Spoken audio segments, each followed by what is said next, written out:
वेळेला केमिस्ट्रीचा अभ्यास करून आपल्याला बरेच दिवस झालेले आहेत. आपल्याला अनेक धडे आहेत. आपण एक एक धडा जरा बघूया आणि मग त्याच्यानंतर आजचा जो आपला विषय आहे तो मागच्या धड्याला कंटिन्यू करून आपण पुढे जाऊया. ठीक आहे. ह्याच्या आधी आपण बायोलॉजीच्या लेक्चरसाठी खूप वेळा भेटलो, बरोबर ना? बायोचे आपले ऑलमोस्ट सगळे धडे आता संपत आलेले आहेत. पण आपलं मराठी मीडियमचं केमिस्ट्री भरपूर दिवस झाले आपण केलेलं नाही. आपण आयनिक संयुग जी होती तिथपर्यंतच येऊन थांबलो होतो, बरोबर? तर ते आयनिक संयुगांचा जो धडा आहे त्याच्या पुढे आपल्याला आता जायचंय. त्या धड्याच्या पुढच्या भागाकडे आपल्याला जायचंय. जरा माझं मी स्क्रीन शेअर करते म्हणजे तुम्हाला समजेल की आपण काय आणि कसला अभ्यास करतो. ठीक आहे. काही शंका असेल तर तुम्ही विचारू शकताच मला. तर तुम्हाला असं वाटलं की हे आपलं झालंय आधी तर मला नक्की सांगा. बघा, विज्ञान आणि तंत्रज्ञान हे पुस्तक आहे आपलं आणि ह्याचे आपण कोणते कोणते धडे केलेत बघा. आणि आता तसा आयनिक संयुगेपर्यंतचा भाग आपला झालाय मागच्या धड्यातला, बरोबर? त्याच्या पुढचा आपल्याला आता कंटिन्यू करायचं. 2च मिनिटं इथपर्यंत येऊयात आपण आणि एक एक मुद्दे त्यातले डिस्कस करूया. बघा, येस, जरा बघा आपण काय काय केलेलं आहे. द्रव्याचे मोजमाप, ठीक आहे, हा धडा आपला झालेला आहे. ठीक आहे. द्रव्याचे मोजमाप हा धडा आपला झालेला आहे. त्याच्यानंतर आहे आम्ल, आम्लारी आणि क्षार. थांबा, आपण उघडूयात म्हणजे आपल्याला एक एक मुद्दा त्यातला डिस्कस करता येईल. आम्ल, आम्लारी आणि क्षार या धड्यामध्ये बघा आपण सगळे जे वेगवेगळे आम्ल, आम्लारी, त्यांचे पीएच, बरोबर, न्यूट्रलायझेशन म्हणजेच उदासीनीकरण, या सगळ्या गोष्टींचा अभ्यास केला होता. वैश्विक दर्शक म्हणजे काय ही कन्सेप्ट पण आपण पाहिलेली होती.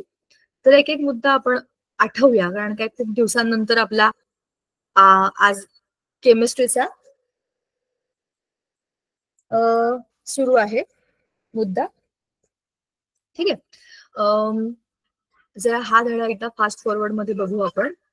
आम्ल, आम्लारी, त्याच्यामध्ये अर्हेनियसचा सिद्धांत आपण पाहिला होता आणि आम्लाच्या, आम्लारींच्या व्याख्या, त्यांची संहती, त्याच्यानंतर त्यांच्या केमिकल रिएक्शन्स म्हणजे त्याच्यातनं येणारी जी काही रासायनिक समीकरण आहेत, द्रावणाचा सामू म्हणजे पीएच कसा असतो वेगवेगळ्या द्रव्यांचा, त्याला तुम्ही चेक कसं करणार, त्याच्याकरता तुम्हाला वैश्विक दर्शक म्हणजे इंडिकेटर्स त्याचा वापर करून नंतर त्यांच्या उदासीनीकरणाच्या अभिक्रियेमध्ये काय होतं, त्याच्यातनं सॉल्ट आणि वॉटर कसे मिळतात, मग धातूंची आम्लांबरोबरची, कारण आता आपल्या या धड्यामध्ये आम्ल आणि आम्लारी यांचा अभ्यास आहे, तर धातूंचा, अधातूंचा आम्लांबरोबर, आम्लारींबरोबर कसा केमिकल रिएक्शन होतात, त्याच्यातनं काय काय मिळतं हे आपल्याला बघायला मिळतं. क्षार म्हणजे काय, त्यात आम्ल, आम्लाईधर्मी, उदासीन, क्षार ह्या सगळ्या गोष्टी आपण बोललो. स्फटिक जल म्हणजे काय आपण बोललो आणि त्याच्यानंतर आयनिक संयुगे आणि विद्युत वाहकता हा मुद्दा आपण मागच्या वेळेला डिस्कस केलेला होता, बरोबर. विद्युत अपघटन म्हणजे काय हे सुद्धा आपण बोललो होतो की विद्युत अपघटनामध्ये एखाद्या द्रावणामध्ये असलेले जे काही पदार्थ असतात ते त्यांच्या दोन भागामध्ये म्हणजे धनाग्र आणि ऋणाग्र या दोन ठिकाणी वेगवेगळे होतात आणि त्यांच्या त्यांच्या त्या इलेक्ट्रोड्स वरती ते मोकळे होतात. त्याला विद्युत अपघटन असे म्हणतात. ठीक आहे. विद्युत अपघटनाचा मुद्दा आपण मागच्या वेळेला डिस्कस केलेला होता. आता आपल्याला जायचंय, अच्छा, पाण्याचे विद्युत अपघटन हा त्याचा दुसरा भाग आहे. पाण्याच्या विद्युत अपघटनामध्ये हायड्रोजन वायू आणि या बाजूला ऑक्सिजन वायू, कारण पाण्याचा फॉर्म्युला आपल्याला माहितीये H2O. पाण्यामध्ये हायड्रोजन आणि ऑक्सिजन हे दोन गॅस असतात. तर ह्याचं जेव्हा आपण इलेक्ट्रोलिसिस करतो म्हणजे विद्युत अपघटन करतो तेव्हा हायड्रोजन हा वायू वेगळा आणि ऑक्सिजन हा वायू वेगळा असे दोन वेगवेगळ्या इलेक्ट्रोड वरती जमा होतात आणि ह्या इलेक्ट्रोलिसिस मध्ये आपल्याला दोनही रॉडवरनं वायूवरती मुक्त झाला आहे असे दिसते. ठीक आहे. हे झाले पाण्याचे विद्युत अपघटन. आता ह्या धड्यातनं आपण पुढच्या धड्याला सुरुवात केली होती, बरोबर. त्याच्यामध्ये वनस्पतींचं वर्गीकरण हा बायोचा धडा आहे. थांबा, इंडेक्स कडे जाऊया म्हणजे पुढचा केमिस्ट्रीचा धडा आपण बघू. 2 मिनिट.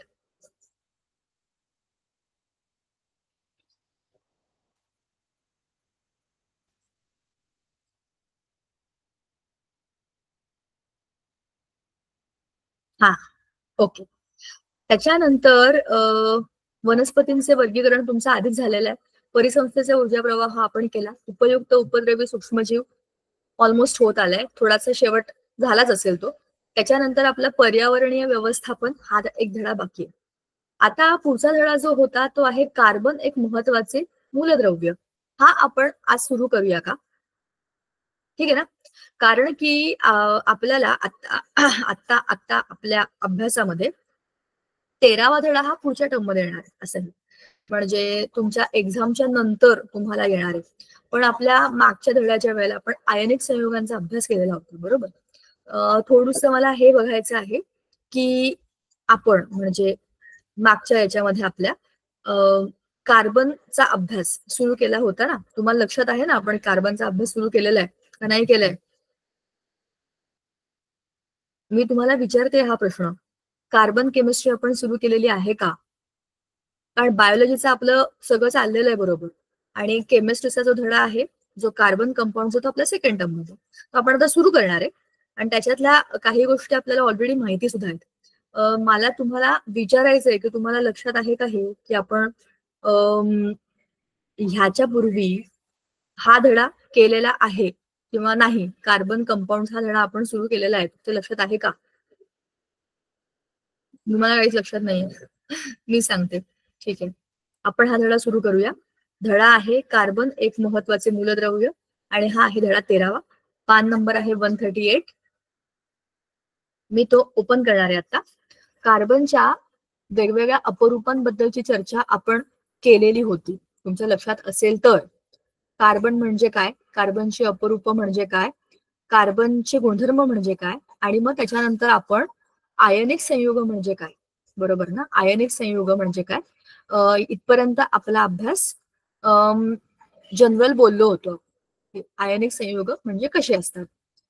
जर आपण आता एक एक एक एक घटक त्यातला बघूया. मी हा धडा सुरू करते आणि त्याची पीपीडी पण ऑन करते. एकच मिनिट. हा, आपलं कार्बन हा शब्द तुम्ही कुठे ऐकलाय का हे आधी मला सांगा. कार्बन, कोणीही माईक ऑन करून मला सांगू शकतो कार्बन म्हणजे काय? माहिती नाही तुम्हाला? ऐकलं आहे तुम्ही कार्बन म्हणजे काय? बघा, एखादी गोष्ट जेव्हा आपण जाळतो तेव्हा त्यातनं जो कचरा बनतो की नाही त्याला कार्बन असं म्हणतात, बरोबर. आता कार्बनचा अभ्यास का करायचा? कार्बनची केमिस्ट्री ही एक वेगळी ब्रांच आहे. म्हणजे ऑर्गॅनिक, इनऑर्गॅनिक, फिजिकल आणि अनलिटिकल असे 4 ब्रांचेस असतात केमिस्ट्रीच्या. त्यातली सगळ्यात महत्वाची म्हणजे मोठी जी ब्रांच आहे ती ऑर्गॅनिक केमिस्ट्री, कारण त्याच्यामध्ये फक्त कार्बनच्या संयुगांचा अभ्यास केला जातो. ते काय आहे, कार्बन म्हणजे काय, ते मूलद्रव्य म्हणजे काय, आणि त्याचा अभ्यास कसा करायचा. आपण पीपीटी ऑन करूया. मी स्क्रीन शेअर करते. एक एक मुद्दा आपण आता त्याच्यामधनं डिस्कस करूया. बघा, काय प्रश्न आहे का कोणाला काही? एक मिनिट. प्रकाश पाटील सरांच्या इकडे मुलांना तुम्हाला काही प्रश्न आहे का? हात का दाखवतो तुम्ही मला? हेलो म्हणताय का? काही शंका आहे तुम्हाला? कारण तुमचा आवाज नाही येते मला. माईक ऑन करून तुम्ही बोलू शकता. काही शंका आहे का? ठीक आहे, ऑलराईट. चला मी लेसन शेअर करते.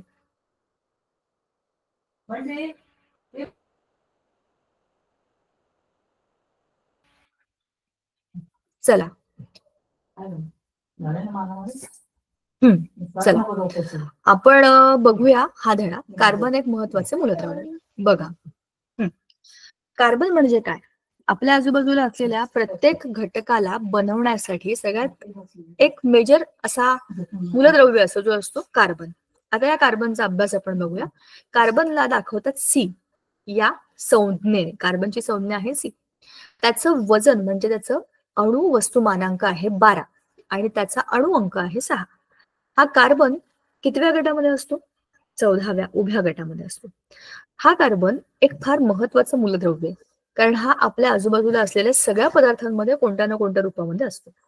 आपण जे उच्छ्वासातनं कार्बन डायऑक्साईड वायू बाहेर सोडतो त्याच्यामध्ये CO2 म्हणजे कार्बन डायऑक्साईड म्हणजेच कार्बनचं एक संयुग असतं.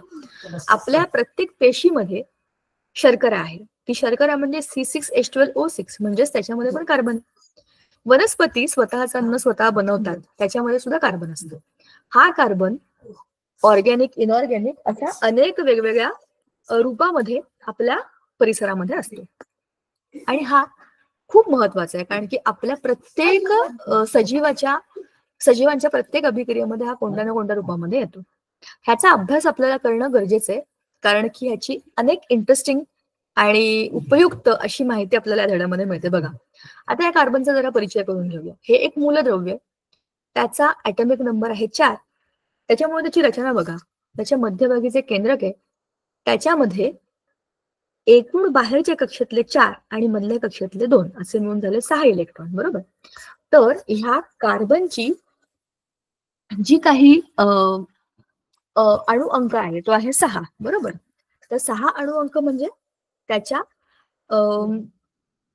ह्याच्यामध्ये त्याला काय म्हणतात, केंद्रकामध्ये म्हणजे न्यूक्लियसमध्ये, कार्बनच्या न्यूक्लियसमध्ये 6 प्रोटॉन आणि 6 न्यूट्रॉन म्हणजे एकूण 12 असे छोटे छोटे अणुकण असतात.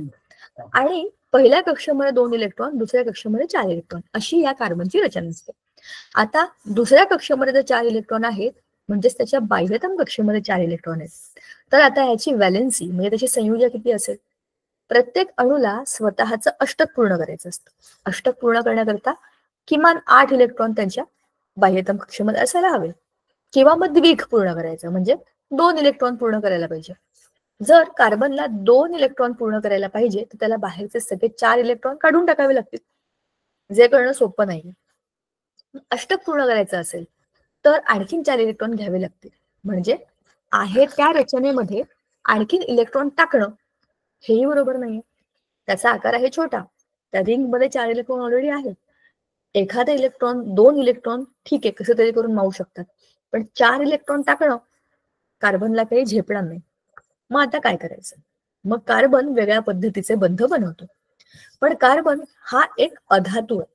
त्याच्या रचनेबद्दल आपण पाहिलं, त्याच्यामध्ये 6 जे लाल रंगाचे बॉल आहेत ते प्रोटॉन आहेत, ते 6 रंगाचे जे बेसनाचे लाडू दिसतात ते न्यूट्रॉन आहेत, आणि आजूबाजूला 6 इलेक्ट्रॉन आहेत. कार्बन हा एक अधातू आहे. त्याचा निसर्गामध्ये वेगळ्या वेगळ्या रूपामध्ये वेगवेगळ्या संयोगांमध्ये आपल्याला आढळ दिसतो. हा सेंद्रिय पदार्थांचा एक घटक आहे, म्हणजे ऑर्गॅनिक कंपाऊंड्स. तुम्ही ऑर्गॅनिक शेती, ऑर्गॅनिक मॅन्युअर हे शब्द जर ऐकले असतील तर त्याच्यामधला ऑर्गॅनिक म्हणजे सेंद्रिय. सेंद्रिय म्हणजे याच्यामध्ये कार्बन, हायड्रोजन असे घटक जास्त अधिक प्रमाणामध्ये, त्यांना आपण सेंद्रिय पदार्थ म्हणतो. आता ह्या कार्बनचा आढळ निसर्गामध्ये वेगवेगळ्या रूपामध्ये असतो. एक तर आहे मुक्त अवस्था, हिरा. हिरा माहिती तुम्हाला सगळ्यांना, अतिशय महाग, चमकदार आणि आकर्षक असा हा कार्बनचा एक भाग आहे, कार्बनचं एक अपरूप आहे. या हिऱ्याला स्वतःची एक नैसर्गिक चमक असते. त्याची रचना अशी असते की एका हिऱ्याच्या क्रिस्टलमध्ये, म्हणजे त्याचं ते काय आहे, स्फटिक आहे, बरोबर.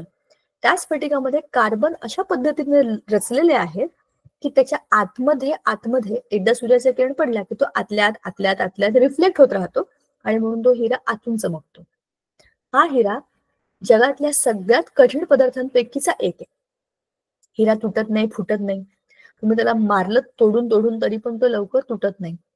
म्हणून ज्या ज्या ठिकाणी खूप कडक वस्तूंना तोडायचंय अशा ठिकाणी या हिऱ्याचा वापर केला जातो. जसं की डोळ्यांच्या सर्जरीमध्ये, म्हणजे डोळ्यांच्या ऑपरेशन्समध्ये, डोळा खूप नाजूक आहे पण त्याला हलकासा बारीकसा कट देऊन ऑपरेशन करायचं असेल तर अशा सगळ्या इन्स्ट्रुमेंटमध्ये हिऱ्याचा वापर केला जातो. मोठे मोठे धातू तोडण्यासाठी पण कार्बनचं हे अप्रूप म्हणजे हिरा वापरला जातो. आणि हिरा इतका आकर्षक असतो की तो तोडण्या फोडण्याच्या कामाकरता नाही, अंगात, गळ्यात, केसांमध्ये, कानांमध्ये, बोटामध्ये अशा अनेक ठिकाणी दागिन्यांच्या रूपामध्ये जास्त प्रसिद्ध असतो. तुम्ही कोणालाही विचारा, हिऱ्याची किंमत फार असते, कारण हिरा हा खाणीमध्ये मिळतो. तो तिथे अशुद्ध रूपात असतो, म्हणजे चमकतच असतो पण त्याचा आकार हवा तसा नसतो. मग त्याच्या आजूबाजूचा सगळा एक्स्ट्राचा भाग काढून त्याला चमकदार हिऱ्याचा रंग मिळतो आणि तो हिरा हा फार महाग असतो. पण हा अतिशय शुद्ध कार्बनचा आहे. जर तुम्ही एखाद्या हिऱ्याला तापवलं तर काय होईल, त्याच्यातनं कार्बन डायऑक्साईड वायू फक्त निघून जाईल, कारण त्या हिऱ्यामध्ये फक्त आणि फक्त कार्बन आहे. जेव्हा आपण तापवतो तेव्हा आपण त्याला ऑक्सिजन बरोबर जाळतो, म्हणजेच काय होतं, ऑक्सिजनची आणि कार्बनची अभिक्रिया म्हणजेच कार्बन डायऑक्साईड असा एक वायू निर्माण होतो. मुक्त अवस्थेतला हिरा हे कार्बनचं पहिलं अपरूप. दुसरं आहे ग्रॅफाइट. ग्रॅफाइट म्हणजे काळ्या काळ्या रंगाचं दुसरं अपरूप. एक बघा हिरा चमकदार गोरा गोरा, दुसरा बघा ग्रॅफाइट काळा कुट्ट, त्याला ते आकार नाही, शेप नाही, असा कसा दगडसारखा असतो. हा ग्रॅफाइट दुसरं कार्बनचं महत्वाचं अपरूप आहे. हिरा उष्णता वाहून नेऊ शकतो, पण तो विद्युत निर्वाहक आहे. ग्रॅफाइट मात्र इलेक्ट्रिसिटी वाहून नेतो. ग्रॅफाइटचे रॉड असतात. जेव्हा आपण विद्युत अपघटन करतो तेव्हा त्याच्यामध्ये जे रॉड असतात म्हणजे ऍनोड आणि कॅथोड हे खूपदा ग्रॅफाइटचे वापरलेले असतात. तर ग्रॅफाइट हा गुड कंडक्टर आहे इलेक्ट्रिसिटीचा. शिवाय तो आपण आपल्या पेन्सिलीमध्ये जशी शिसे असतात की नाही, शिस, त्याच्यामध्येही हा वापरला जातो. तो खूप मऊ गुळगुळीत चकचकीत असतो आणि एकदम पातळ पातळ थर एकमेकांवर लावलेले असतात. आपण जेव्हा पेन्सिलने लिहितो पेपरवरती तेव्हा काय होतं, पेन्सिल घासली जाते आणि त्याचा प्रिंट पेपरवरती येतो. पेन्सिल संपते म्हणजे काय होतं, आतला कार्बन तो जो ग्रॅफाइट आहे तो हळूहळू हळूहळू झिजून जातो आणि त्याच्या सगळ्या प्रिंट पेपरवरती येतात. इतका तो मऊ ठिसूळ असा गुळगुळीत असतो. आणि ह्याचाच दुसरा भाऊ हिरा इतका कडक असतो की तो म्हणजे खोदण्याकरता वापरला जातो. हे झाले मुक्त अवस्थेतले कार्बनचे अपरूप.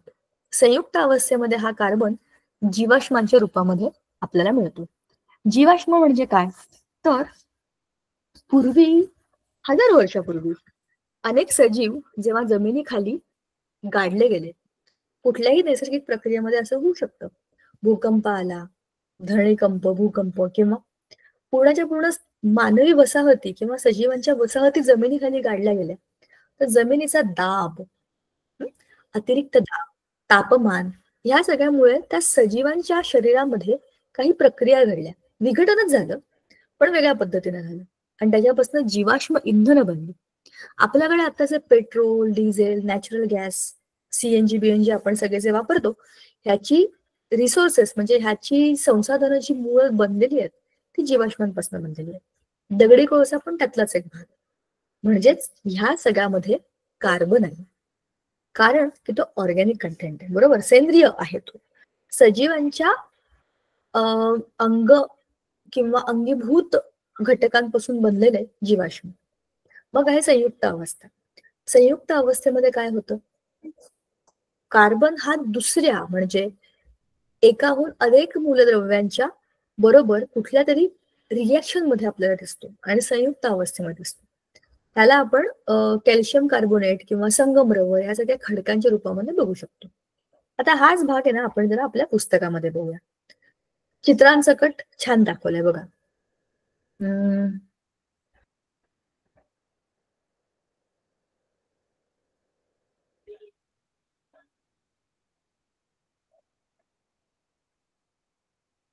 2 मिनिट.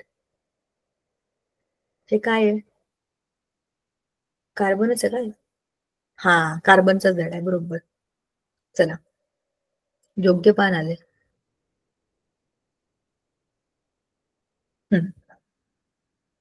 बघा, आपण आता बोललो ती ही होती सुरुवात. हा, कार्बन एक महत्वाचे मूलद्रव्य. बघा, आपल्या आजूबाजूला असलेल्या पदार्थांना जर आपण बघितलं तर ते एकतर मूलद्रव्य, संयुग किंवा मिश्रण या 3 रूपामध्ये कोणत्या तरी रूपामध्ये असते. मूलद्रव्य म्हणजे निसर्गामध्ये ज्या मूळ रूपामध्ये सगळे घटक असतात, सगळ्यात मूळ रूप, त्याच्यापासून बाकी सगळं बनतं, त्याला मूलद्रव्य म्हणतात. त्यातलाच एक आहे कार्बन. आता ह्या कार्बनचे अनेक गुणधर्म आपण बघितले की तो बऱ्याच ठिकाणी असतो, म्हणजे प्रकाश संश्लेषणातनं, आपल्या उच्छ्वासातनं, असा अनेक ठिकाणी आपल्याला हा कार्बन दिसतो. तर ह्या कार्बनची सगळी माहिती आपल्याला इथे ऑलरेडी दिलेली आहे बघा. त्याची संज्ञा, त्याचा अणुअंक, अणुवस्तुमान 12, इलेक्ट्रॉन संरूपण 2, 4, संयुजा 4 आणि हा अधातू आहे. आता ह्या कार्बन बद्दल आपल्या दैनंदिन वापरातल्या अनेक गोष्टींमध्ये कुठे कुठे कार्बन आहे. कपडे, औषधं, अन्नपदार्थ, इंधन, लाकडी वस्तू ह्या सगळीकडे कार्बन वेगळ्या वेगळ्या रूपामध्ये असतो. तर त्याची संयुग DNA, RNA, आपल्या पेशींमधली जी काही त्याला आपण म्हणतो सेल्युलर पार्ट्स, त्या सगळ्यांमध्ये सुद्धा कार्बनचा काही ना काही भाग असतो. पण हा कार्बन निसर्गामध्ये सेंद्रिय रूपामध्ये असतो, म्हणजे आपण त्याला बनवू शकत नाही अशी पूर्वी कल्पना होती. पण जेव्हा त्या कार्बन पासून युरिया लॅबमध्ये बनवला, युरिया नावाचं एक खत असतं, ते शेतामध्ये टाकतात. तर हा युरिया लॅबमध्ये बनवला तेव्हा हे कळलं की कार्बनच्या पदार्थांना आपण स्वतः लॅबमध्ये बनवू शकतो, प्रयोगशाळेमध्ये बनवू शकतो. आणि मग त्याच्यानंतर एक नवीन सुरुवात झाली कार्बनच्या अभ्यासाची. NH4CnO- ह्याला उष्णता दिल्यावरती NH2CONH2 म्हणजे युरिया बनते. आता ह्या कार्बनचा आढळ हा जो मुद्दा आपण मगाशी बघितला तो बघा. लॅटिन भाषेमध्ये कार्बो म्हणजे कोळसा, म्हणूनच त्याचं नाव आहे कार्बन. त्याच्यावरून त्याचं नाव झालं कार्बन. निसर्गामध्ये कार्बन हा मुक्त आणि संयुगावस्थेमध्ये आढळतो. मुक्त अवस्थेमध्ये ग्रॅफाइट या अवस्थेमध्ये असतो. तर संयुक्त अवस्थेमध्ये carbon dioxide, carbon monoxide, carbonate, calcium carbonate, marble, calamine अशा अनेक बघा कार्बनची संयुग आहेत, अशा रूपात असतो. जीवाश्म इंधन जसं आपण मग अशी म्हणालो दगडी कोळसा, पेट्रोलियम, नैसर्गिक वायू ह्या सगळ्यांच्या जीवाश्म इंधनांच्या रूपामध्ये आपल्याला दिसतो. आणि कार्बनिक पोषद्रव्य, आपण जे काही अन्न पदार्थ खातो, पोषक द्रव्य त्याच्यामधले पिष्टमय पदार्थ म्हणजे कार्बोहायड्रेट्स, प्रोटीन्स आणि फॅट्स या सगळ्यांमध्ये कार्बन असतो.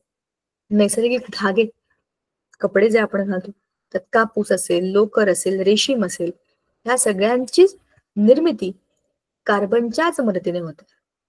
पृथ्वीच्या कवचामध्ये 0.27% एवढा कार्बन आहे. तो पण कार्बोनेट, कोळसा, पेट्रोलियम या स्वरूपामध्ये. वातावरणात असणारे कार्बनचे प्रमाण फक्त 0.03% आहे. महासागरांच्या तळाशी असलेल्या काही प्रकारच्या वनस्पती पाण्यातील कार्बनचे रूपांतर कॅल्शियम कार्बोनेटमध्ये करतात. महासागरांच्या तळाशी कॅल्शियम कार्बोनेटचे दगड असतात मोठे मोठे, बरोबर. आता आपण बघतोय कार्बनचे गुणधर्म, प्रॉपर्टीज ऑफ कार्बन आणि कार्बनची अपरूपता. आधी अपरूपता म्हणजे काय ते बघा. निसर्गामध्ये काही मूलद्रव्ये एकापेक्षा अधिक रूपामध्ये आढळतात. त्यांचे रासायनिक गुणधर्म सारखे असले तरी भौतिक गुणधर्म भिन्न असतात.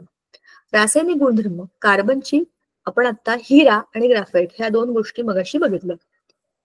तुम्ही त्यांचे भौतिक गुणधर्म किती वेगळे बघितले ना. एक काळा आहे, एक गोरा चमकणारा चकचकीत आहे. एक अजिबात तुटत नाही आणि एक अजिबात राहत नाही, ठिसूळ आहे. अतिशय भिन्न, परस्पर भिन्न असे भौतिक गुणधर्म त्यांचे आहेत. रासायनिक गुणधर्म सारखे असतात कारण दोघांमध्ये फक्त कार्बन आहे. मूलद्रव्यांच्या या गुणधर्माला अपरूपता असे म्हणतात. कार्बन प्रमाणे सल्फर, फॉस्फरस ही सुद्धा मूलद्रव्ये अपरूपता दर्शवतात. फक्त कार्बन मध्ये अपरूपता आहे का, तर असं नाहीये. सल्फर, फॉस्फरस ही मूलद्रव्य आपल्या आपल्या पद्धतीने अपरूपता दाखवतात. आता कार्बनची अपरूप आपल्याला बघायची, स्फटिक रूपातली आणि अस्फटिक रूपातली. पहिले जे आहेत ते स्फटिक रूप. स्फटिक रूपातील अणूंची रचना हे नियमित आणि निश्चित असते. त्यांचे द्रवणांक आणि उत्कलनांक हे उच्च असतात. स्फटिक रूपातील पदार्थांना निश्चित भौमितिक रचना, तीक्ष्ण कडा, सपाट पृष्ठभाग हे सगळे असतात. आपल्याला कार्बनची 3 स्फटिकीय अपरूप दिलेली. सगळ्यात पहिले हिरा. भारतामध्ये हिरा हा गोवळकोंडा म्हणजे तेलंगणा आणि पन्ना हा मध्य प्रदेशामध्ये सापडतो. म्हणजे हिरा गोवळकोंडामध्ये आणि पन्ना, पन्ना म्हणजे हिऱ्यासारखाच आहे आणि तो मध्य प्रदेशमध्ये सापडतो. भारताप्रमाणेच दक्षिण Africa, Brazil, Belgium, Russia, America या देशांमध्ये पण हिरा सापडतो. हिरा किती सुंदर आहे बघा ना, चमकदार, किती छान आहे, एकदम आकर्षक, बरोबर. आता या हिऱ्याची रचना कशी असते हे बघूया.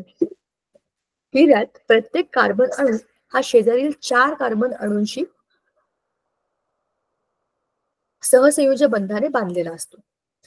4 अणूंशी म्हणजे एका अणूला, ह्या एका अणूला बघा, हा एक अणू कार्बनचा, ह्याच्या आजूबाजूला 4 कार्बन अणू, एक हा, एक हा, एक हा आणि एक हा, 1 2 3 आणि 4 अशी 4 त्याची बाजूला बाजूला असलेल्या कार्बनच्या दुसऱ्या अणूंबरोबरची बॉन्डिंग असते. म्हणजे एक कार्बनचा अणू इतर 4 अणूंबरोबर बांधला गेलेला असतो. ह्या दृढ अशा त्रिमितीय रचनेमुळे हिऱ्यांना कठीणपणा प्राप्त होतो. बरोबर. म्हणजे ही जी रचना आहे ही आहे खूप कॉम्प्लेक्स आणि एकमेकांना पक्के. बघा, हा कार्बन आणखीन चौघांना, हा कार्बन आणखीन चौघांना, हा आणखीन चौघांना, अशा पद्धतीने जो बांधला गेलेला आहे त्याच्यामुळे काय होतं की ते एकमेकांना दृढ घट्ट असे पकडून ठेवतात. हा तेजस्वी आणि शुद्ध हिरा नैसर्गिक पदार्थांमधला सगळ्यात कठीण असणारा पदार्थ आहे. नॅचरली जे काही आपल्याला हार्ड सबस्टन्सेस म्हणजे एकदम कठीण पदार्थ माहिती आहेत त्यातला हिरा, शुद्ध हिरा हा सगळ्यात डेंजरस आहे. या हिऱ्याची घनता 3.5 ग्रॅम पर सेंटीमीटर क्यूब एवढी आहे. घनता म्हणजे पाण्यात बुडाल्यानंतर तो किती पाणी बाहेर टाकेल किंवा तो किती जागा व्यापेल, थोडक्यात त्याची घनता आहे 3.5 ग्रॅम पर सेंटीमीटर क्यूब. आणि द्रवणांक किती उच्च आहे बघा, 3500 डिग्री सेल्सिअसला हा वितळतो. ऑक्सिजनच्या सान्निध्यामध्ये 800 डिग्री सेल्सिअसला हिरा तापवल्यास कार्बन डायऑक्साईड बाहेर टाकला जातो. ह्या प्रक्रियेमध्ये CO2 शिवाय कोणतेही उत्पादित तयार होत नाही. म्हणजेच काय, 800 डिग्रीला जेव्हा आपण हिरा तापवतो तेव्हा काय होतं, त्याच्यामधनं कार्बन डायऑक्साईड बाहेर येतो आणि 3500 डिग्रीला त्याला तापवलं की तो वितळतो. बरोबर. पण तो वितळण्याच्या आधीच जर सगळा कार्बन डायऑक्साईड निघून गेला तर मग वितळलेला राहील काय? कोणत्याही द्रावकामध्ये हिरा विरघळत नाही. तो कशामध्येच विरघळत नाही. आम्लामध्ये पण नाही, आम्लारीमध्ये पण नाही, कशातच नाही. हिऱ्यावर आम्ल आम्लारी यांचा काहीही परिणाम होत नाही. हिरा हा विद्युत दुर्वाहक असतो कारण त्याच्यामध्ये मुक्त इलेक्ट्रॉन नसतात. हिऱ्याला तुम्ही असे इलेक्ट्रिसिटीच्या वायर्स लावून कनेक्ट करण्याचा प्रयत्न केलात तरीही त्याच्यामध्ये इलेक्ट्रिसिटी वाहणार नाही कारण की त्याच्यामध्ये मुक्त इलेक्ट्रॉन, मोकळे मोकळे फिरणारे इलेक्ट्रॉन नाही आहेत. तर ते इलेक्ट्रॉन नसतील तर विद्युत प्रवाह जाणारच नाही. त्याच्यामुळे हिरा हा विद्युत दृष्ट्या कोण आहे, इनॅक्टिव्ह आहे, म्हणजे इलेक्ट्रिसिटी वाहून न नेणारा असा आहे. आता एकेकाळी भारत हा कोहिनूर या हिऱ्यामुळे प्रसिद्ध होता. हा हिरा गुंटूर येथील कोलगूर खाणीमध्ये 13व्या शतकात सापडला होता आणि त्याचे वजन 186 कॅरेट इतके आहे. आता तुम्हाला होमवर्क आहे, 186 कॅरेट म्हणजे किती किलो?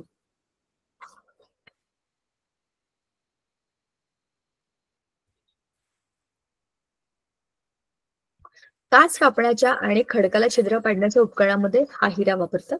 अलंकार तयार करण्याकरता हिऱ्याचा वापर होतो. मी तुम्हाला मगाशी म्हणलं होतं, डोळ्यांची शस्त्रक्रिया करण्याकरता जी उपकरणं असतात त्यांच्यामध्ये कटिंगसाठी हिऱ्याचा वापर करतात. हिऱ्याच्या भुकटीचा वापर दुसऱ्या हिऱ्यांना चकाकी देण्याकरता करतात. एक हिरा दुसऱ्या हिऱ्याला चमकवतो. हिऱ्याचा उपयोग अवकाशात आणि कृत्रिम उपग्रहांमध्ये प्रारणापासून संरक्षण देणाऱ्या खिडक्या तयार करण्याकरता केला जातो. आजूबाजूला जे काही हवामानाचं दाब असेल किंवा जे काही प्रेशर असेल, टेन्शन असेल, त्याच्यापासून वाचवण्याकरता आपल्या अवकाशामध्ये आपण जी कृत्रिम उपग्रह सोडतो, चांद्रयान असेल किंवा आदित्य एल1 असेल, कोणतेही अशी उपकरणं जी आपण पृथ्वीवरून आपल्या अवकाशामध्ये सोडतो, उपग्रह, त्या उपकरणांमध्ये आपण आपल्या स्पेसचा अभ्यास करणार आहे, बरोबर, अवकाशाचा अभ्यास करणार आहे. तर त्यांच्या संरक्षण देणाऱ्या खिडक्या तयार करण्याकरता या हिऱ्याचा वापर होतो कारण हे खूप कडक आहे ना. तर हवेच्या घर्षणामुळे म्हणजे फ्रिक्शन ऑफ एअर, जेव्हा आपलं हे कृत्रिम उपग्रह तापमान कापून, वातावरण कापून बाहेर जातं तेव्हा काय होतं, त्या हवेचा अवरोध सहन न होत झाल्यामुळे ते फाटतं, तुटतं आणि मग त्याला आग लागते कारण ते खूप गरम होतं असं घासलं गेल्यामुळे. तर त्याला वाचवण्याकरता, कारण हिऱ्यावर कशाचा परिणाम होत नाही ना, त्याच्यामुळे तो अशा गोष्टींमध्ये वापरला जातो. आता दुसरा जो काही त्याचा क्रिस्टलाइन अपरूप आहे ते आहे ग्राफाईट. नैसर्गिक स्वरूपामध्ये ग्राफाईट रशिया, न्यूझीलंड, अमेरिका आणि भारतात आढळतं. ग्राफाईटचा शोध निकोलस जॅक्स कॉन्टी 1795 साली लावला होता. 1795 पासून ग्राफाईट माहिती आपल्याला. पेन्सिल मध्ये वापरण्यात येणारे लेड हे ग्राफाईट आणि मातीपासून बनवलेले असते. आता याची रचना कशी आहे बघा. ग्रॅफाइटमध्ये कार्बनचा प्रत्येक अणू इतर 3 अणूंबरोबर जोडलेला असतो. वर आपण हिऱ्यामध्ये बघितलं की एक अणू 4 अणूंबरोबर जोडला होता. इथे एक अणू 3 अणूंबरोबर. बघा, हा मी एक मधला एक अणू दाखवतो तुम्हाला. हा एक अणू बघा, त्याच्या इथे एक बंध आहे, इथे एक बंध आहे आणि इकडे एक बंध आहे. म्हणजे इतर 3 अणूंबरोबर हा जोडलाय. अशा प्रकारे बांधलाय की त्याच्यामुळे प्रतलीय षटकोनाची रचना तयार होते. प्रतल म्हणजे एकाच हॉरिझॉन मधले षटकोन. बघा, हा षटकोन आहे की नाही, हा षटकोन आहे, हा आहे, हा आहे, हा आहे, बरोबर. ग्रॅफाइटचा स्फटिक हा अनेक पापुद्र्यांचा किंवा अणूंच्या स्तरांचा बनलेला असतो. दाब दिल्यास ग्रॅफाइटचे हे स्तर एकमेकांवर घसरतात. दाब दिल्यावरती काय होतं, हे स्तर एकमेकांवर घसरले जातात आणि काय होतं, त्यांचा असं आपण म्हणतो ना की ते झिजलंय, पेन्सिल झिजतं असं. कारण की हे असे एकमेकांवरती असे हलू शकतात, मागे पुढे होऊ शकतात. त्याचे हलक्या हलक्याने एकमेकांवरती लावलेले आहेत फक्त थर, बरोबर. आता ग्रॅफाइटच्या एका पापुद्र्याला ग्राफीन असं म्हणतात. हा एक पापुद्रा आहे ना ग्रॅफाइटचा, त्याला ग्राफीन असं म्हणतात. ठीक आहे. असे अनेक ग्राफीन एकमेकांवर लावले की ग्रॅफाइट तयार होतं, बरोबर. आता आपल्याला पुढची गोष्ट, अच्छा, हे तुम्ही करून बघू शकता. हा खूप छान सोपा मस्त प्रयोग आहे. एका पाण्यामध्ये म्हणजे एका ग्लासमध्ये पाणी घ्यायचं, त्याच्यामध्ये पेन्सिलचे 2 टोकं बुडवायची. पेन्सिलला टोक काढायचं चांगलं, त्याची ते शिसक बाहेर यायला पाहिजे आणि ते बुडवायचं. त्याच्या दोनही वरच्या टोकाला, दोन्हीकडनं त्याला शार्प करायचं. वरच्या टोकाला वायर लावायची आणि तिथे एक बल्ब लावायचा. जेव्हा तुमच्या पाण्यामध्ये तुम्ही मीठ किंवा असं काही घालाल थोडंसं, मीठ किंवा लिंबू पाणी असं काही तुम्ही त्या पाण्यामध्ये घातलं तर काय होईल, तो वरचा जो लाईट आहे तो पेटतो, बरोबर. आणखीन एक कृती करून बघू शकता की आपल्याला चित्रात दाखवली तशी. फक्त पेन्सिल घ्यायची, त्याच्या दोन्ही टोकांना 2 वायरी जोडायच्या, सेल लावायचा आणि एक छोटा बल्ब लावायचा. तुमचा बल्ब पेटतो की नाही बघा. इकडचं कनेक्शन काढून टाकायचं, बल्ब बंद होतो. पुन्हा लावायचं, बल्ब चालू होतो. काय होतंय, ग्राफाइटमध्ये कार्बन आहे आणि मोकळे इलेक्ट्रॉन आहेत. मग ते इथून इथे असे फिरतात. त्याला आपण सर्किट म्हणतो. सर्किट म्हणजे पूर्ण चक्र.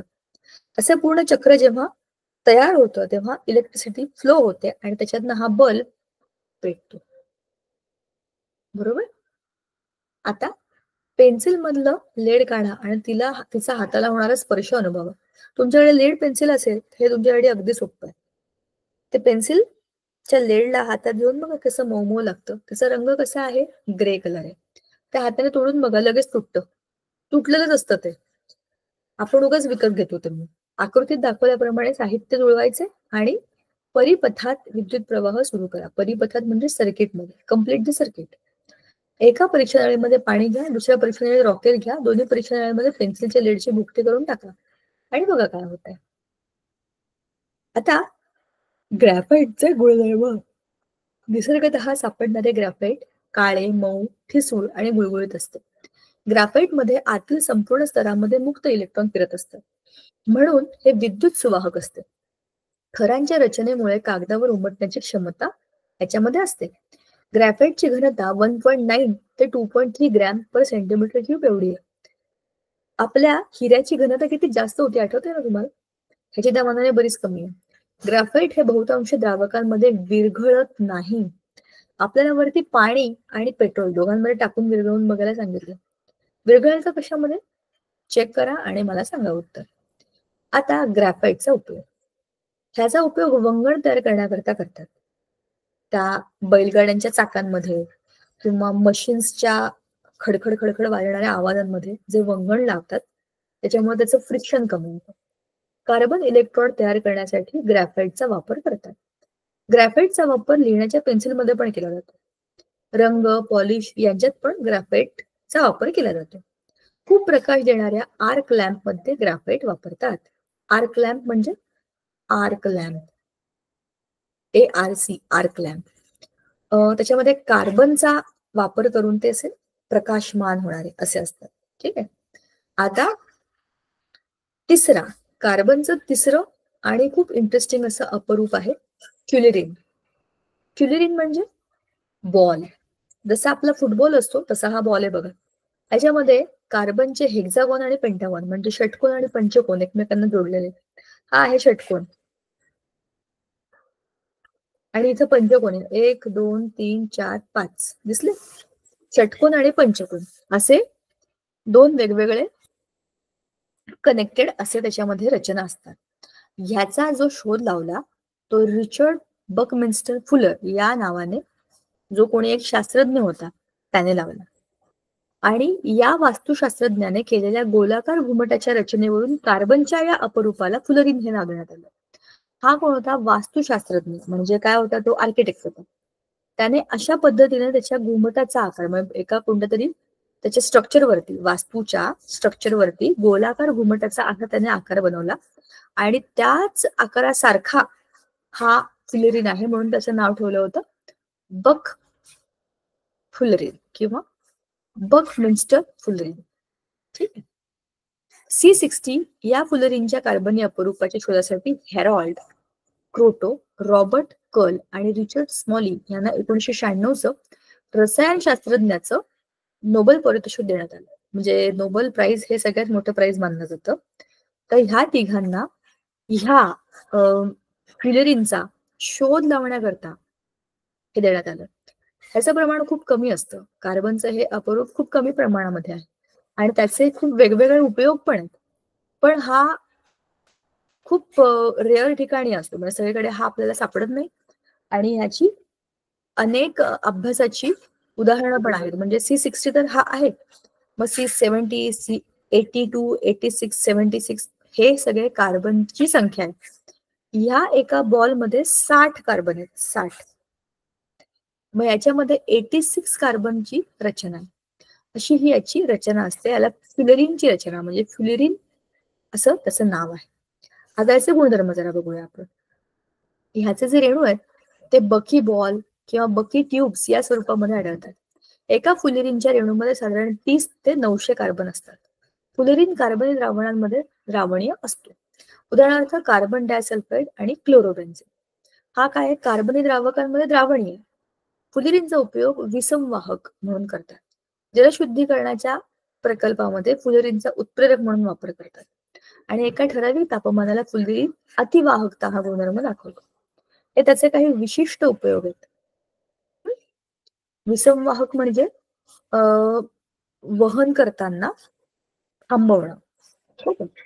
उत्प्रेरक म्हणजे एखाद्या रासायनिक अभिक्रियेमध्ये स्वतः भाग न घेता त्याचं स्पीड वाढवणं आणि काही विशिष्ट टेम्परेचरला तो अतिवाहक म्हणजे तो खूप जोरात किंवा खूप फास्ट टेम्परेचर इकडनं तिकडे पास करतो. ठीक आहे. ही झाली आपल्या कार्बनची सगळी स्फटिकी रूप म्हणजे एका विशिष्ट आकारामध्ये रचनेमध्ये असलेली रूप. आता आहेत अस्फटिकी रूप. अस्फटिकी रूपांमध्ये काय आहे? कार्बनची अशी रूप ज्यांना काही विशिष्ट आकार नाही. ते कोणत्या रूपामध्ये असतील? स्फटिक नाहीयेत. अस्फटिकी रूप. चला बघूया. ह्याच्यामध्ये काय? या रूपातील कार्बनच्या अणूंची रचना ही नियमित नसते. दगडी कोळसा, कोक ही कार्बनची अस्फटिकी रूप आहे. दगडी कोळसा म्हणजे काय? दगडी कोळसा हे एक जीवाश्म इंधन असून यामध्ये कार्बन, हायड्रोजन आणि ऑक्सिजन असतात. यात थोड्या प्रमाणामध्ये नायट्रोजन, सल्फर, फॉस्फरस हेही असतात. हा स्थायू रूपात सापडतो. याचे 4 प्रकार आहेत. दगडी कोळसा तुम्ही हा शब्द ऐकला असेल. हे जीवाश्म इंधन आहे. ठीक आहे. आणि हे निसर्गामध्ये मिळतं. त्याच्यामध्ये कार्बन, हायड्रोजन, ऑक्सिजन हे सगळेच असतात. आता त्याच्यामधनं आपल्याला मिळतं पीठ. पीठ म्हणजे काय? कोळसा तयार होतानाची पहिली पायरी. यामध्ये पाण्याचे प्रमाण जास्त, कार्बनचं प्रमाण 60%. बघा, कोळसा बनवायचा आपल्याला निसर्गामधनं मिळणाऱ्या खाणीत. खाणीमधनं जो दगडी कोळसा मिळाला त्याला आता आपण करणार तयार. पहिल्या प्रक्रियेमध्ये काय केलं त्याला आता ह्याच्यामध्ये काय असतं मुळात म्हणजे हा जो मिळालेला कोळसा आहे त्याच्यामध्ये पीठ तयार होतं. म्हणजे काय होतं त्याचं थोडंसं बेटर वर्जन. दगडी कोळसापेक्षा थोड्याची एक वरती पायरी आणि याच्यामध्ये पाण्याचं प्रमाण जास्त आहे. जवळपास 40% आणि कार्बन 60%. त्याच्यापेक्षाही कमी. म्हणून हा पेटतो तर खरा पण लवकर विझतो. पाणी असलेल्या वस्तू जास्त वेळ राहतात का? नाही ना. त्याच्यामुळे कमी उष्णता मिळते. मग ह्याच्यापासून आपल्याला मिळतो लिग्नाइट. जमिनीच्या आत वाढता दाब आणि तापमान यामुळे पीटचं रूपांतर लिग्नाइट मध्ये होतं. यामध्ये कार्बनचं प्रमाण सुमारे 60 ते 70% असतं. कोळसा तयार होण्याची दुसरी पायरी म्हणजे लिग्नाइट. हे सगळं जमिनीच्या खालीच आपोआप होतंय.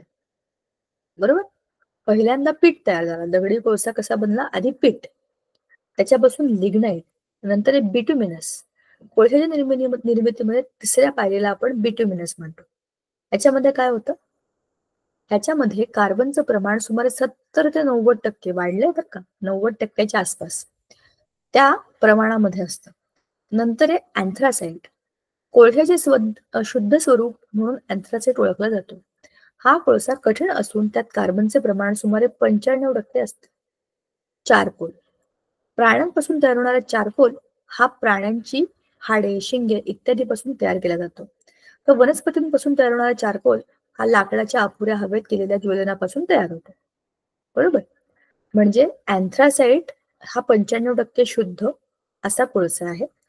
चारकोल हा फक्त प्राण्यांपासून तयार होणारा, म्हणजे हाडं, शिंग यांच्यापासून तयार होणारा असा एक ज्वलनशील पदार्थ. ठीक आहे. किंवा हा वनस्पतीपासून तयार झाला तर लाकडाच्या अपुऱ्या ज्वलनामध्ये तो तयार होतो. त्याला चारकोल असं म्हणतात. आता कोळशाचे उपयोग काय आहेत? आपल्याला सगळ्यांना माहिती आहे, पूर्वी कोळसा हा इंधन म्हणून वापरला जायचा. आपल्या घरांमध्ये किंवा चुलींमध्ये स्वयंपाकामध्ये कोळसा वापरून पाणी तापवणं, अन्न शिजवणं हे प्रकार आपण केलेले होते. आपल्या पूर्वीच्या आजी, त्यांच्या आई वगैरेच्या काळामध्ये. त्याच्यानंतर कोल गॅस, कोलटार हे वगैरे मिळवण्याकरता कोळशाचा वापर केला जातो. विद्युत निर्मितीसाठी औष्णिक विद्युत केंद्रामध्ये कोळसा वापरतात. विद्युत निर्मितीतला एक भाग आहे औष्णिक विद्युत, म्हणजे उष्णतेवरती आधारित इलेक्ट्रिसिटी बनवणं. आणि ही कशी बनते? कोळसा जाळून, म्हणजे जिथे कोळसा जाळून त्याच्यापासून जी उष्णता मिळते त्या उष्णतेपासून पाणी आपल्याला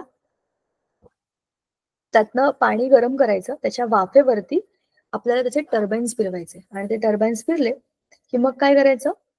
त्याला कन्वर्ट करायचं, म्हणजे उष्णतेपासून इलेक्ट्रिसिटी निर्माण करायची. ठीक आहे. ह्याला म्हणतात औष्णिक विद्युत केंद्र. ज्या ठिकाणी भारतामध्ये कोळशाच्या खूप मोठ्या प्रमाणात खाणी आहेत, बरोबर, अशा ठिकाणी औष्णिक विद्युत केंद्र भारतामध्ये आहेत. जलशुद्धीकरण करण्याकरता, सेंद्रिय पदार्थांच्या शुद्धीकरणाकरता पण चारकोल वापरतात. हा जो चारकोल आहे ना, हा आजकाल टूथपेस्ट मध्ये पण आहे, फेसवॉश मध्ये पण आहे आणि काही मेकअपच्या प्रोडक्ट मध्ये पण वापरला जातो, कारण हा काळा आहे. आता कोक म्हणजे काय? दगडी कोळशातून कोल गॅस काढून घेतल्यावर उरणाऱ्या शुद्ध कोळशाला कोक असं म्हणतात. तर कोकचे उपयोग काय? घरगुती इंधन म्हणून ते वापरलं जातं. क्षपणकारक म्हणून कोकचा उपयोग होतो. वॉटर गॅस म्हणजे CO+H2 आणि प्रोड्युसर गॅस CO+H2+CO2+N2 ह्या वायुरूप इंधनांच्या निर्मितीमध्ये ह्या कोकचा वापर होतो. कोक हे सुद्धा इंधन आहे, ते जाळून त्याच्यापासून उष्णता बनवली जाते. आता पुढचा मुख्य मुद्दा आहे हायड्रोकार्बन्स. हायड्रोकार्बन्स म्हणजे हायड्रोजन आणि कार्बन एकत्रित करून बनलेले हायड्रोकार्बन्स. या हायड्रोकार्बन्स मध्ये काय असतं? हायड्रोजन आणि कार्बन यांची रासायनिक अभिक्रिया होऊन जी काही संयुग आपल्याकडे येतात त्यांना मूळ संयुग असं म्हणतात. त्यांना हायड्रोकार्बन असंही म्हणतात, कारण त्याच्यामध्ये हायड्रोजन आणि कार्बन ह्यांचे बॉन्ड असतात. कार्बनचे इलेक्ट्रॉन संरूपण आहे 2-4, म्हणून कार्बन अणूच्या दुसऱ्या कक्षेमध्ये 4 इलेक्ट्रॉन मिळाले, तर शेवटच्या कक्षेतील अष्टक पूर्ण झाल्याने त्याचे इलेक्ट्रॉन संरूपण जवळच्या निष्क्रिय वायू 2-8 प्रमाणे स्थिर होते. त्यामुळे कार्बनची संयुजा 4 आहे. मात्र हे होताना इलेक्ट्रॉनची देवघेव न होता भागीदारी होते, म्हणजेच तो दुसऱ्या कार्बन सोबत अथवा दुसऱ्या मूलद्रव्याच्या अणूसोबत 4 सहसंयोजक बंध तयार करू शकतो.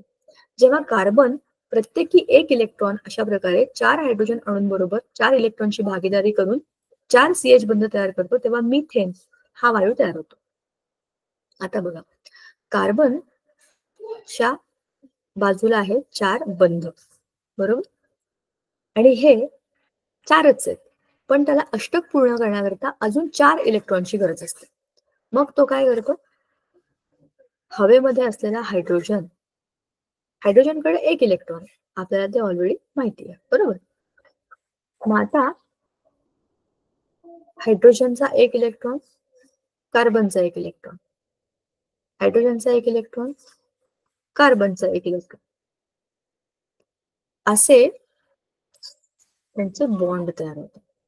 कार्बनचं 4 आणि प्रत्येक हायड्रोजनचा एक एक. असं बघितलं तर बघा, आता कार्बनकडे किती इलेक्ट्रॉन झाले? 1 2 3 4 5 6 7 8.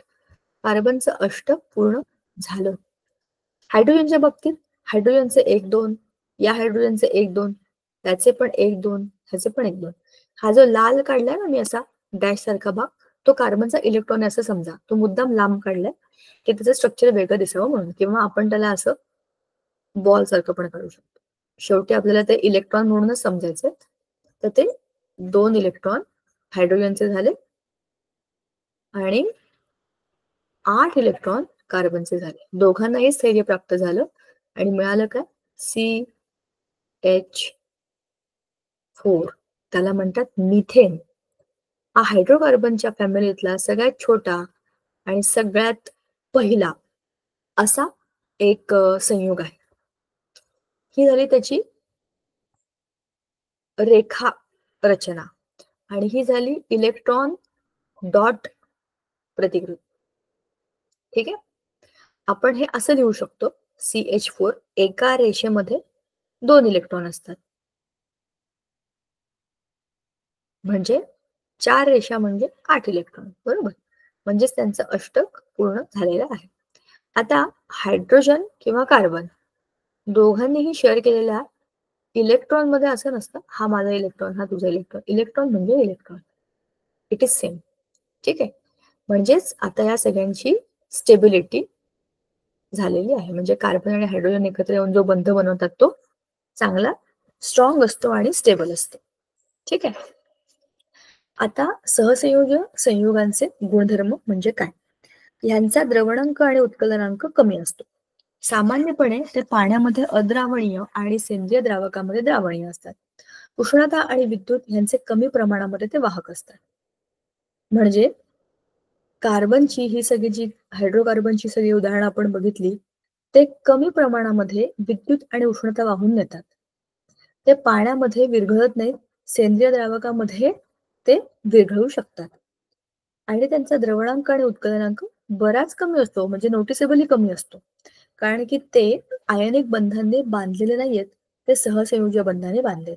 हा अशा पद्धतीचा जो बंध असतो याच्यामध्ये इलेक्ट्रॉन देणं किंवा घेणं, म्हणजे पॉझिटिव्ह निगेटिव्ह. जसं आपल्या सोडियम क्लोराईड मध्ये आपण बघितलं होतं, Na+ आणि Cl- असे एकत्र परस्पर भिन्न आकर्षण बलांमुळे येतात.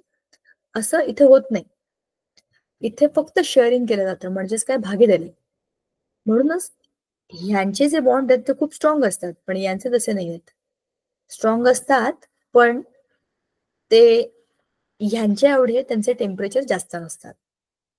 ठीक आहे. कमी टेम्परेचरवरती त्यांचे द्रवणांक आणि उत्कलनांक येतात. ठीक. आज आपण इथं थांबूया, कारण पुढच्या वेळेला आपल्याला संतृप्त आणि असंतृप्त हायड्रोकार्बन्स हा मुद्दा सुरू करता येईल. कार्बनची केमिस्ट्री हा एक खूप इंटरेस्टिंग भाग आहे. पुढच्या वेळेला कार्बन केमिस्ट्रीच्या पुढच्या अभ्यासाकरता आपण भेटूया. तोपर्यंत हा धडा तुम्ही नीट वाचा आणि काही शंका असेल तर मला विचारा. थँक्यू. Bye bye.